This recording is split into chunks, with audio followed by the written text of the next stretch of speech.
role of goals and plans in planning. Goals. Goals are desired outcomes for individuals, groups, and entire organizations, and we use the two terms interchangeably. They provide the direction for all management decisions and form the criterion against which actual work accomplishment can be measured. That is why they are often called the foundation of planning. Plans. Plans are directions documented to outline how goals are going to be met and typically describe resources allocations, schedules, and other necessary actions to accomplish the goals managers plan to achieve, and also planning sometimes leads to further goals. Types of goals. Stated goals. Official statement of what an organization says, and what it wants its various stakeholders to believe. However, stated goals which can be found in an organization's charter, annual reports, public relations announcements, or public statements made by managers are often conflicting and excessively influenced by what society believes organizations should do. Real goals are those goals that an organization actually pursues, which can be understood by closely observing what organizational members are doing. Actions define priorities. Kinds of organizational plans. Organizational plans can be bifurcated into two categories: one based on functional and operational plane, and secondly based on the time frame or the period. Functional or operational plans.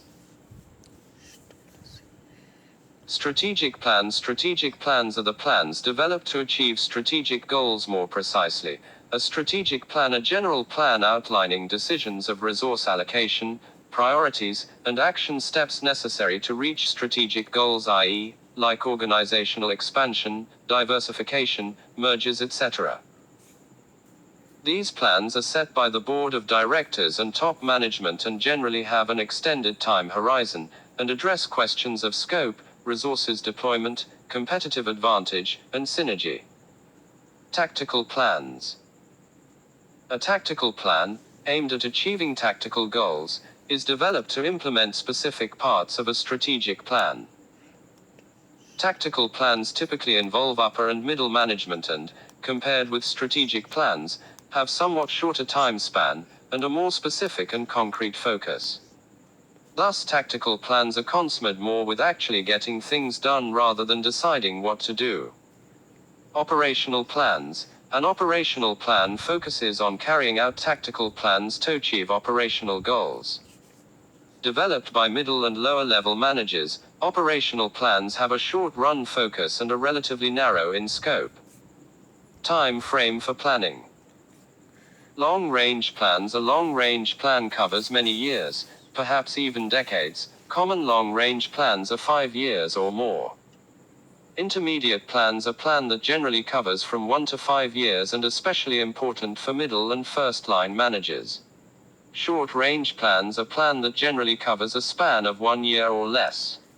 Short-range plans greatly affect the manager's day-to-day activities. There are two basic kinds of short-range plans. Action plan. A plan used to operationalize other kinds of plan. Reaction plan. A plan developed to react to unforeseen circumstances. Steps in planning. Being aware of opportunities although it precedes actual planning and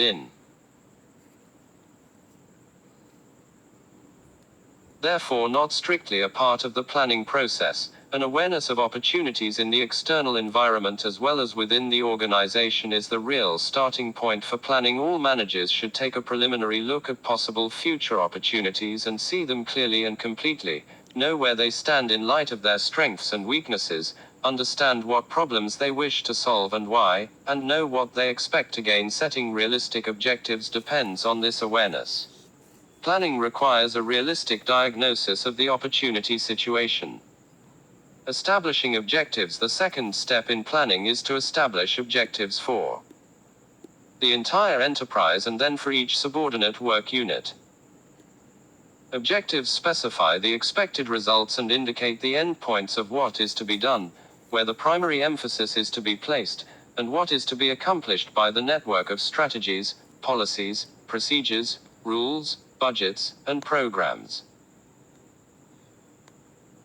Enterprise objectives give direction to the major plans, which, by reflecting these objectives, define the objectives of every major department. Major departmental objectives, in turn, control the objectives of subordinate departments, and so on down the line. 3. Developing premises. The third step in planning is to establish, circulate, and obtain agreement to utilize critical planning premises such as forecasts, applicable basic policies, and existing company plans. They are assumptions about the environment in which the plan is to be carried out. IV. Determining alternative courses. The fourth step in planning is to search for and examine alternative courses of action, especially those not immediately apparent.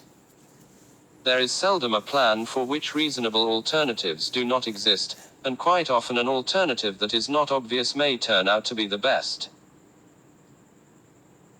V. Evaluating alternative courses. After seeking out alternative courses and examining their stray and weak points, the next step is to evaluate the alternatives by weighing them in light of premises and goals, i.e., cost-benefit analysis. One course may appear to be the most profitable, but it may require a large cash outlay and have a slow payback. Another may look less profitable but may involve less risk. Still another may better suit the company's long-range objectives. By selecting a course, this is the point at which the plan is adopted, the real point of decision-making. Occasionally, an analysis and evaluation of alternative courses will disclose that 2 or more are advisable, and the manager may decide to follow several courses rather than the one best course. Phil. Formulating derivative plans. When a decision is made, planning is seldom complete, and a 7th step is indicated. Derivative plans almost are invariably required to support the basic plan. V. Numbering plans by budgeting. After decisions are made and plans are set, the final step in giving a meaning, as was indicated in the discussions of types of plans, is to number them by converting them into budgets. The overall budgets of an enterprise represent the sum total of income and expenses, with resultant profit or